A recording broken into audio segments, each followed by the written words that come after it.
दिनांक 25 ऑगस्ट 2023 रोजी करमाळ येथे घडलेल्या उमा पवार हिच्या खून प्रकरणात अटक असलेला तिचा पती प्रफुल्ल विठ्ठल पवार राहणार करमाळा याने दाखल केलेल्या जामीन अर्जाची सुनावणी बार्शी सत्र न्यायालयाचे न्यायाधीश श्री विक्रमादित्य मांडे यांच्या समोर होऊन न्यायाधीशांनी आरोपी पतीचा जामीन अर्ज नामंजूर केला।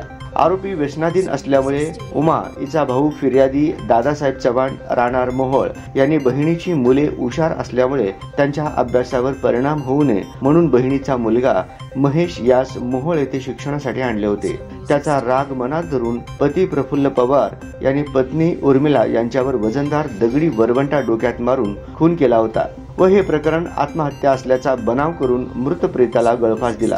या आरोपावरून करमाळा पोलिसांनी आरोपीस अटक करून न्यायालयात दोषारोपपत्र दाखल केले होते। आरोपीने न्यायालयात दाखल केलेल्या जामीन अर्जास मूळ फिर्यादी दादासाहेब चव्हाण यांनी न्यायालयात प्रतिज्ञापत्र दाखल करून प्रखर विरोध केला होता। सरकारी वकील श्री दिनेश देशमुख यांनी आपल्या युक्तिवादात वैद्यकीय पुराव्यावरून उमा हिचा मृत्यू आत्महत्येमुळे झाला नसून खुनामुळे झाला आहे। आरोपीने पत्नीचा निर्गुणपणे खून केल्यामुळे त्याचा जामीन अर्ज फेटाळण्यात यावा असा युक्तिवाद केला। न्यायाधीशांनी आरोपीचा जामीन अर्ज फेटाळून लावला। या प्रकरणात सरकारतर्फे ॲडव्होकेट दिनेश देशमुख, मूळ फिर्यादी महिताच्या भावातर्फे advocate Jaydeep Mane, advocate Sharad झालटे, advocate रियाज शेख मोहोळ तर आरोपीतर्फे ॲडव्होकेट NT पाटील यांनी काम पाहिले।